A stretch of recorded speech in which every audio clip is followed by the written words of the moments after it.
খারাপ অবস্থায় আছি। আমরা যুদ্ধে যেতে চাই না। 15 দিনের ট্রেনিং নিয়ে যুদ্ধে গিয়ে বাঁচার সম্ভাবনা 0%। বিসমিল্লাহির রহমানির রহিম। প্রিয় সাংবাদিক ভাইরা, আসসালামু আলাইকুম। আমি মোসাম্মদ আইন আক্তার, পিতা মোহাম্মদ দেলদার রহমান, সাং টেপুরগাড়ি, থানা পাটগ্রাম, জেলা লালমনিরহাট।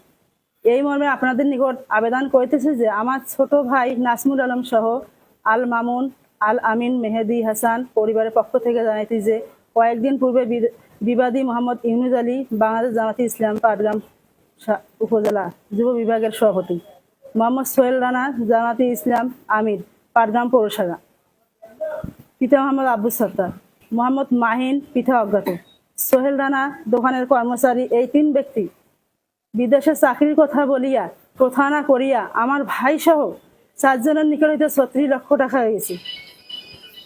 পরবর্তীতে আমার ছোট ভাই সহ সহজ সরল মনে বিশ্বাসে প্রতারকের প্রস্তাবে রাজি হইলে উক্ত প্রতারক ব্যক্তিরা গত 7/5/26 তারিখে আমার ভাই সহ 4 জনের ফ্লাইট করে কাজের উদ্দেশ্যে সুদূর রাশিয়া শহরে মস্কে পাঠায়। সেখানে অবস্থান করার পর প্রতারক ইউনুস, মাহিন ও রানার পরামর্শে ওই দেশের দালাল চক্রের সদস্যগণ বাংলাদেশের ভিসা সহ প্রয়োজনীয় কাগজপত্র ছিনিয়ে নেয়, রাশিয়ান সেনাবাহিনীর নিকট বিক্রি করিয়া দেয়। বর্তমানে বাংলাদেশের রাশিয়ান ইউক্রেনের দখলকৃত স্থানে সেনাবাহিনীর জিম্মায় রয়েছে। প্রিয় সাংবাদিক ভাইরা, আমার ভাই সহ সঙ্গীয় 4 সুদূর রাশিয়া ঝুঁকিপূর্ণ ও মর্মান্তিক অবস্থায় আছে। উক্ত বাংলাদেশিরা প্রত্যেকেই সহজ সরল ও নিরীহ শান্তিপ্রিয় মানুষ। প্রতারকগণ বিদেশে চাকরি দেওয়ার কথা বলিয়া বিভিন্ন প্রকার লোভ লালসা দিয়া মোটা অঙ্কের টাকা আত্মসাৎ করিয়াছে।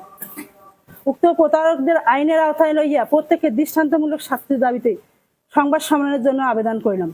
রাশিয়ার 15 দিনের ট্রেনিং দিয়ে যুদ্ধে পাঠানোর জন্য প্রস্তুত করা হচ্ছে। আমাদেরকে নিয়ে বলা হচ্ছে আমরা নাকি ড্রোন ফ্যাক্টরিতে আছি, ড্রোন ফ্যাক্টরিতে কাজ করার জন্য ট্রেনিং করতেছি, অন্য কাজের জন্য ট্রেনিং করতেছি, অন্য জায়গায় নিয়ে যাবে। এগুলো হচ্ছে মিথ্যে। আসল সত্য হলো আমাদের 15 দিনের ট্রেনিংয়ের পর আমাদেরকে যুদ্ধে পাঠাবে। এর মধ্যে 9-10 দিনের ট্রেনিং শেষে আর বাকি কয়েকদিনের ট্রেনিং দিয়ে যুদ্ধে পাঠাবে। এটা হচ্ছে আসল সত্য।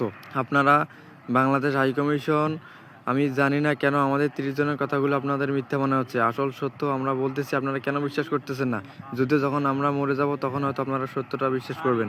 আমার ছেলেকে নাজমুল হোসেনকে নিউজ চক্রান্ত করিয়া বিদেশ পাঠিয়ে দিল। আমার কাছে 9.5 লাখ টাকা নিল, বিনা কোম্পানি নিয়ে পাঠিয়ে দিল ওই বিদেশ, সেনাবাহিনীর কাছে বিক্রি করলো।